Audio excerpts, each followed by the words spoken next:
Good morning everyone. बच्चों, हम लोगों ने नया टॉपिक शुरू किया जिसमें बच्चों की वैकल्पिक देखरेख, इसके बारे में कुछ जानकारियाँ प्राप्त की।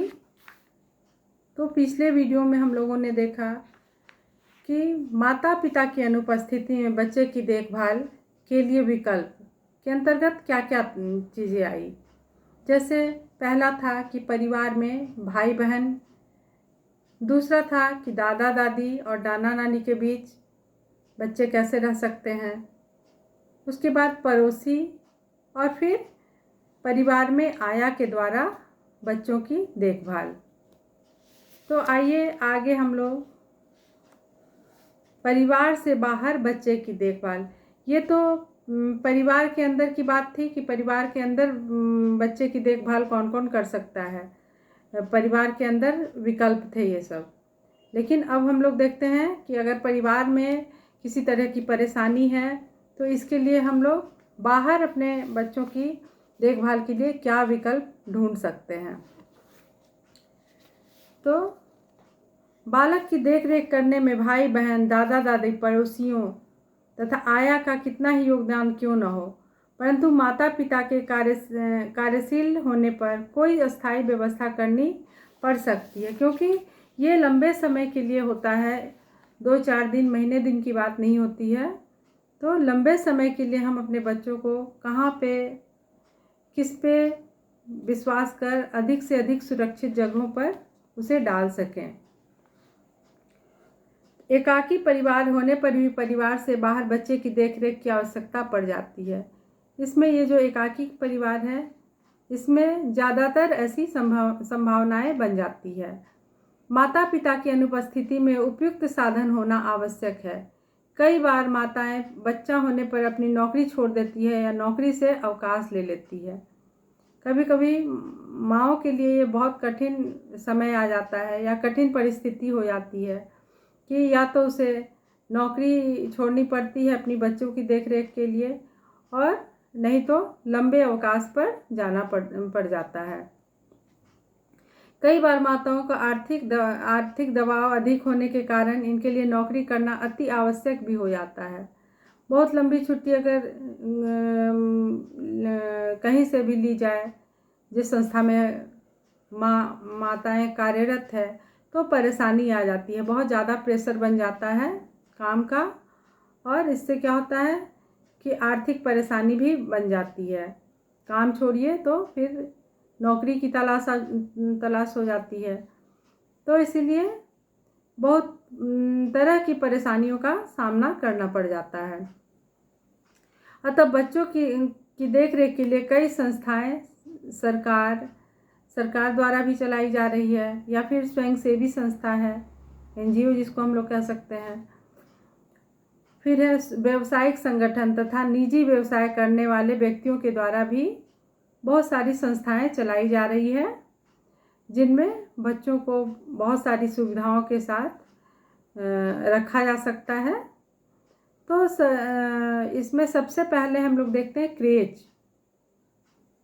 ये जो स्वयंसेवी संस्था या सरकार द्वारा चलाया जाता है, या फिर निजी क्रेच है, या फिर व्यवसायिक क्रेज है। तो क्रेज है क्या? सबसे पहले हम लोग क्रेज के बारे में जानते हैं। क्रेज को हम लोग हिंदी में शिशु सदन कहते हैं। वर्तमान समय में शिशु सदन बच्चों की देखरेख में बहुत महत्वपूर्ण भूमिकाएं निभाता आ रहा है। यह शिशु सदन सरकार, स्वयंसेवी संगठनों तथा व्यावसायिक संगठनों द्वारा चलाए जा रहे हैं। व्यावसायिक संगठनों द्वारा चलाए जाने वाले शिशु सदनों में बच्चों की देखभाल की उचित व्यवस्था होती है, क्योंकि उनका उद्देश्य धनोपार्जन करना होता है। इसलिए वे बच्चे की सभी सुविधाओं का ध्यान रखते हैं। धनी वर्ग के लोग इन शिशु सदनों का लाभ उठाते हैं। क्या है? व्यावसायिक लोग, जिनका एक मुख्य मकसद यही होता है कि अधिक से अधिक धन की प्राप्ति कैसे हो सके, तो ये एक क्रेज की व्यवस्था करते हैं, क्रेज खोलते हैं, और उसमें जितने भी धनाढ़ लोग हुए, धनी व्यक्ति हुए, उनके बच्चे ज़्यादा से ज़्यादा पैसे देकर इसमें वो अपने बच्चों को इसमें रखते हैं और व्यवसायी लोग अच्छी से अच्छी सुविधाओं का भी प्रबंध इसके अंतर्गत करते हैं। तो शिशु सदन का चुनाव करते समय निम्नलिखित बातों का ध्यान रखना चाहिए। जब भी हम लोग किसी क्रेज के बारे में अपने बच्चों को रखना हो तो उसमें कुछ जानकारी पहले से भी लेनी चाहिए। तो देखते हैं, पहला है कि शिशु सदन अपने घर के आसपास होना चाहिए। जब हम बच्चे को क्रेज में डाल रहे हैं, शिशु सदन में डाल रहे हैं, तो वो बच्चों वो बहुत ज़्यादा दूरी, घर से बहुत ज़्यादा दूर नहीं होना चाहिए, घर के आसपास ही होना चाहिए। अच्छा, फिर है उसी शिशु सदन का चुनाव करना चाहिए जहाँ पारिवारिक वातावरण हो।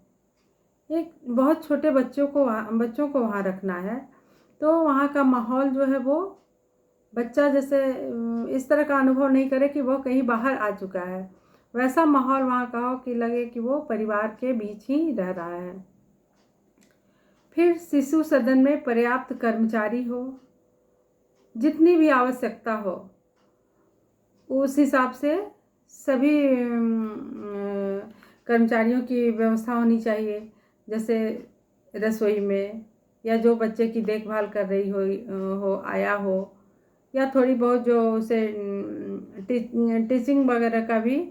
टीचिंग की भी शिक्षा देती हो, तो वैसे लोग प्रशिक्षित होने चाहिए। छोटे बच्चों के साथ कभी भी व्यवहार गलत उन लोगों का ना होने पाए, इसका पूरा ख्याल रखना चाहिए। बच्चे की सुविधाओं तथा आराम का भी ध्यान रखा जाता हो। बच्चे के सोने, घूमने, टहलने, खेलने, हर चीज़ की व्यवस्था, छोटी छोटी चीज़ों को भी देखना है, वहाँ की स्वच्छता को भी ध्यान में रखना है। तो देखते हैं एक आदर्श शिशु सदन द्वारा प्रदत्त सुविधाएं। एक जो शिशु सदन की जो व्यवस्था होनी चाहिए उसमें क्या क्या चीज़ होनी चाहिए, क्या सुविधाएं प्रदत्त, क्या सुविधा मुहैया कराया जाना चाहिए। तो इसमें सबसे पहले है शिशु सदन बच्चे को निश्चित समय तथा तापमान पर दूध तथा आहार प्रदान करते हों, क्योंकि माता पिता बहुत ज़्यादा समय के लिए बाहर रहते हैं और सुबह से शाम तक बच्चे वहीं रहते हैं शिशु सदन में ही। तो उनके बहुत छोटा बच्चा है तो अगर वो दूध पे ही निर्भर है तो उसके लिए उचित तापमान पे दूध, ऐसा नहीं कि छोटे बच्चे हैं उससे किसी भी तरह का दूध दे दिया गया, वैसा नहीं होना चाहिए। दूध को गर्म करके ही स्वच्छता के साथ उसे उपलब्ध कराया जाना चाहिए और समय का निर्धारण अवश्य करना चाहिए, किस समय बच्चे की क्या आवश्यकता है, इस चीज़ को ध्यान में रखना चाहिए। फिर शिशु सदन बच्चों या छात्रों को मेज़ पर बैठकर खाने के ढंग सिखाते हैं। ये भी चीज़ होना चाहिए, बच्चे में एक क्वालिटी अलग से डेवलप होना चाहिए। और कैसे खाना है, बच्चे घर में अकेले होते हैं तो खाना खाने में बहुत परेशान करते हैं, लेकिन अगर वहाँ पे बहुत सारे बच्चे हैं तो एक दूसरे को देखकर बच्चे खाना सीख जाते हैं। तो वो डाइनिंग टेबल पर बैठकर कैसे खाएंगे, इसकी शिक्षा उसे देनी चाहिए, उसे ये सिखाना चाहिए। फिर है शिशु सदन प्रत्येक छोटे बच्चे को चारपाई प्रदान करते हैं। शिशु सदन में बच्चे के सोने की भी व्यवस्था होनी चाहिए, क्योंकि बच्चे बहुत ज़्यादा देर तक खेल नहीं सकते, पढ़ नहीं सकते, या फिर और भी कोई क्रियाकलाप बहुत ज़्यादा समय तक नहीं, उन्हें भी आराम की आवश्यकता होती है। तो जब भी बच्चे को वहाँ डालना हो तो इन सब चीज़ों का ध्यान अवश्य रखना चाहिए। उसके सोने की कैसी व्यवस्था है, ऐसा नहीं कि बच्चे को ज़मीन में छोड़ दिया गया हो, तो इन सब चीज़ों का ध्यान रखना है। फिर छोटे शिशु सदन में खिलौने होने तथा खेलने का आनंद उठाते हो। छोटे छोटे बच्चों के लिए खेलने की भी व्यवस्था हो, खिलौनों की पूर्ण रूप से व्यवस्था हो, क्योंकि बच्चे जो हैं खिलौनों के प्रति काफ़ी आकर्षित होते हैं और बहुत समय उनका खिलौनों के बीच ही कट जाता है। नेक्स्ट है शिशु सदन में बच्चों को खिलौने प्रदान किए जाते हैं जो बच्चों को प्रसन्न वातावरण में सामाजिक बनने में सहायता प्रदान करते हैं। तो बच्चों को वहाँ पे खिलौने की भी व्यवस्था की जाती है, बच्चे अच्छे से खेल सके। तो इन सब चीज़ों को देखना है, जहाँ भी हम बच्चे को डाल रहे हैं तो ये सारी व्यवस्थाएं वहाँ पे है या नहीं। नेक्स्ट है, शिशु सदन बच्चों को औषधि तथा प्राथमिक चिकित्सा प्रदान करते हों। ऐसा शिशु सदन जहाँ पे फर्स्ट एड की व्यवस्था तो अवश्य होनी चाहिए, क्योंकि बहुत छोटे बच्चों का ये बच्चों की बात होती है, गिर गए, चोट लग गया या कुछ भी किसी तरह की भी परेशानी आए तो उसे फर्स्ट एड सुविधा अवश्य मुहैया कराया जाना चाहिए। फिर है, बच्चों को शिशु सदन में रखने से निम्नलिखित लाभ होते हैं। जब हम लोग बच्चे को क्रेज में डालते हैं तो उनसे क्या क्या लाभ हैं, आइए देखते हैं इसे। विकास रूपीय उचित शैक्षिक कार्यक्रम होते हैं। बच्चे का विकास जो है शिक्षा के साथ साथ और उचित रूप से सही समय पर होता है। फिर आयु औचित्य खेल, खिलौने तथा अन्य पूर्तियाँ होती है। उम्र के हिसाब से खेलों की व्यवस्था होती है और बच्चों में बहुत सारे विकास, क्रियात्मक शारीरिक विकास भी अच्छे होते हैं।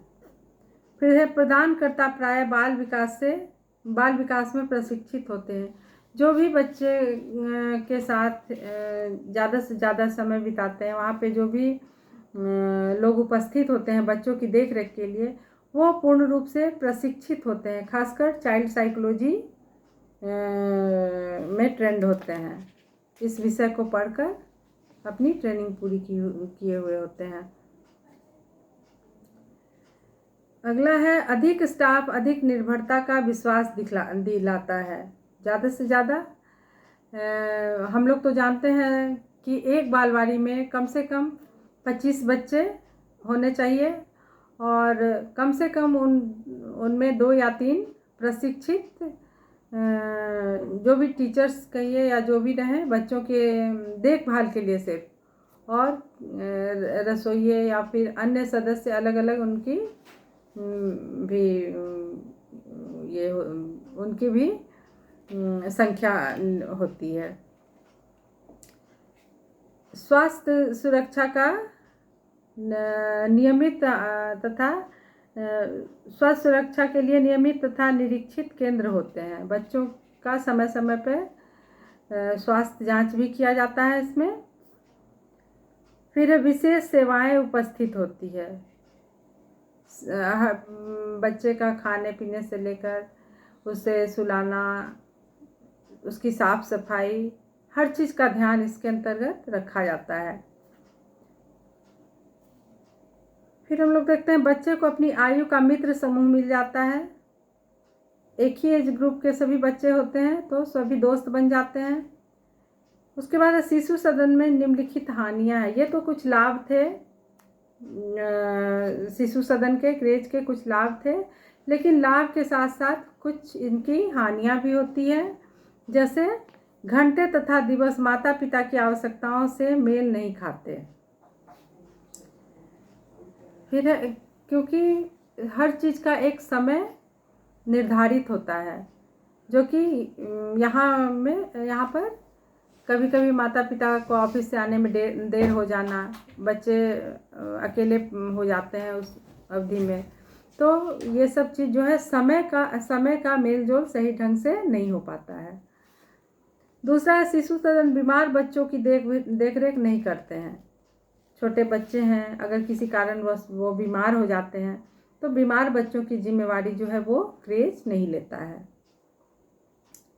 भर्ती से पहले शौच प्रशिक्षण आवश्यक होता है। क्रेज की भी कुछ नियमावली होती है, जिसके अंतर्गत जैसे पहले हमने बताया कि बीमार बच्चे को वो लोग नहीं लेते हैं, या फिर कुछ बच्चे को ट्रेनिंग भी दी जाती है, जैसे शौच के लिए ट्रेनिंग दी जाती है। तो घर में ये सब चीज़ बच्चों को सिखा दिया जाता है, नहीं तो फिर क्रेज में असुविधा हो जाती है, वो लोग ऐसे बच्चों को नहीं ले पाते हैं। और फिर है, पारिवारिक देखरेख की अपेक्षा ये जो क्रेज है, शिशु सदन है, वो काफ़ी महंगा हो जाता है। हर तरह से आर्थिक रूप से भी ये थोड़ा सा ये महंगा होता है। परिवार की अपेक्षा ये काफ़ी महंगा होता है। और विभिन्न प्रकार की त्रुटियां भी इसमें आ जाती हैं। जो परिवार में बच्चे को मिलना चाहिए वो क्रेच में नहीं मिल पाता है। तो हम लोगों ने अभी देखा कि परिवार से बाहर बच्चे की देखभाल करने के लिए क्रेच की व्यवस्था, जिसे शिशु सदन भी कहा जाता है, उसमें कैसे बच्चों को लिया जाता है और क्रेच में क्या क्या व्यवस्थाएं दी जाती है, इससे क्या लाभ है और क्या हानियाँ, इन सबों पे आज हम लोगों ने विस्तृत चर्चा की। फिर अगला हम लोग देखते हैं कि शिशु सदन के लिए कितने देखरेख कर्ता पर्याप्त हैं। एक शिशु सदन में बच्चों की देखरेख करने के लिए कितने लोग होने चाहिए, इस पर हम लोग विशेष चर्चा करेंगे अगले वीडियो में। तब तक के लिए धन्यवाद।